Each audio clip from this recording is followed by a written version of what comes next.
الحمد لله رب العالمين وصلى الله وسلم على نبينا محمد وعلى آله وصحبه وسلم إن شاء الله كليب كان يركوبان إن شاء الله waxaan rabaa inaan kaga hadlo xaaladda waxa weeye ka taagan ee haysata shacabka waxa weeye Soomaaliyeed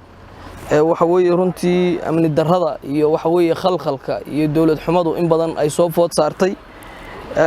Ilaahay subhanahu wa ta'ala waxaan si gaar ah ula hadlayaa nimanka meesha isku eriyanaya ee shacabka waxa weeye dhiban aanu arko inay waxa weeye ku dibara dhacsanayaan Ilaahay subhanahu wa ta'ala quraankiisa waxa uu ku leeyahay min ajli dhalika katabna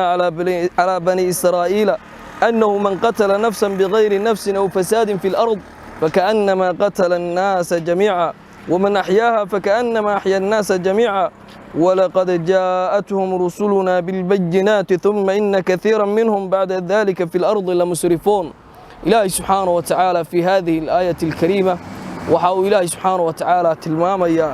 وحوي ربنا إسرائيل أيو الله ينوغو رميا وإن بدن وحوي ماركت القرآن كو رمي وحوي إلهي سبحانه وتعالى أوامر كيسي وحوي كما دحد كاضي أي إلهي سبحانه وتعالى ينوغو رميا فسهاد كيدولك كسميا waxa kamid aha inay waxa weeye nafahooda ay xaq darro waxa weeye ku dilaan oo waxa weeye kii taag daran loo awood sheegto oo waxa weeye dhulka laga saaro oo la qixiyo oo la barakiciyo oo la eriyo ayaa waxa weeye maaragtay ay Ilaahay subhanahu wa ta'ala oo quraankiisa ku tilmaamaya Ilaahay subhanahu wa ta'ala waxa uu leeyahay reer bani Israa'iil waxaanu korkooda ku waajibinay qof kasta oo waxa weeye naf gooyay ibn aadam oo dilo oo dhiigeeda daadiya ayaa Ilaahay subhanahu wa ta'ala uu leeyahay qofka waxaanu korkiisa saarnay waxa weeye inuu ka dhigan yahay mid waxa weeye dadka oo dhan waxa weeye laayay dhammaan ummadda waxa weeye maaragtay mid laayay buu ka dhigan yahay waman ahyaaha fakaannama ahya an-naas jamii'a kii waxa weeye maaragtay dadka waxa weeye badbaadiyana wuxuu ka dhigan yahay waxa weeye mid ummadda oo dhan waxa weeye badbaadiye hal naf qofka badbaadiya wuxuu ka dhigan yahay mid ummadda oo dhan waxa weeye badbaadiye maanta walaalayaal waxaynu aragnaa dhiig xaq darrada ah shacabka Soomaaliyeed meel kasta waxa weeye ku daadanaya waxa weeye maaragtay qaarkood ay qabiil isu leynayaan qaarkood waxa weeye xukun ay isku dilayaan qaarkood waxa weeye maaragtay dana gaar ah isku haystaan ay dhiigooda waxa weeye intaas oo sano waxa weeye maaragtay ay dhiigooda daadinayaan dadkaas waxa isweydiin leh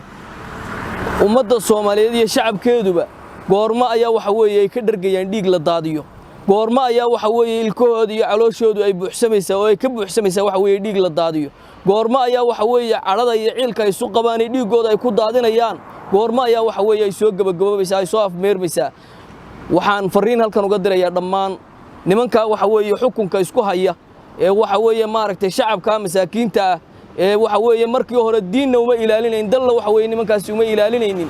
waxa weeyaan diintii Ilaahay subhanahu wa ta'ala waa lagu tuntay oo waxa weeye awal bada saatiir wadciya oo waxa weeye maaragtay xaq darro ah oo baadil ah waxa weeye ummadda lagu xukumayay maantana waxa weeyaan tii inta la soo dhaafay ummadaasi waxa weeye wax ku naaloonayso in yar ku indha qabowsanaysay waxa weeye nabadgelyada iyo nolosha yare waxa weeye ay ku maararoobayaan tiina maanta waxa weeye waa loo soo dhigtay waxa weeye waa la khalkhal gelinaya oo dhinac kasta waxa weeye dubba ayaa lagala dhacaya sidii waxa weeye ay u dumi lahayd waxa weeye cid gaar ah uga saari maayo laakiin nimanka waxa weeye hoggaanka isku haysta ee shacabka masaakiinta waxa weeye berri ay xukumayaan markay maanta gumaadaan ee isku dhaxlaayaan ee ay barakiciyaan ee waxa weeye cidda ay xukumayaan ay dawlad u noqonayaan ee waxa weeye ay rabaan inay waxa weeye maaragtay ay qabtaan ay xil u qabtaan ee ay maaragtay maamulaan ay noqonayaan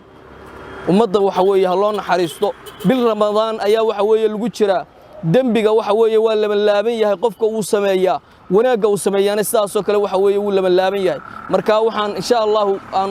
baaq u dirayaa nimanka waxa weeye maaragtay isku haysta xukunka ee shacabka masaakiinta ku dhaxlagdamaya ee isu awood sheeganaya in Ilaahay subhanahu wa ta'ala ay ka baqaan bishii ramadaan ee waxa weeye xurmada lahayd ee dagaalku xaraam aha ee Ilaahay subhanahu wa ta'ala hatta gaalada uu yidhayaan la leyn hal daayo ayaa waxa weeye ay dhiigi daadinayaan oo iyagu sumiliqsanayaan oo isu micilisanayaan oo waxa weeye maaragtay koox iyo kax ay rabaan inay iska siiyaan marka insha Allah waxaan leeyahay arinta waxa weeye hal la joojiyo si degdeg insha Allah waa loo joojiyo arinta si degdeg ah loo joojiyo Ilaahay subhanahu wa ta'ala ka baqaan waxa weeye shacabka masaakiinta ayaan la barakicinin bisha ramadaan xurmadeeda waxa weeye Allah ilaaliyo wa akhir dacwaan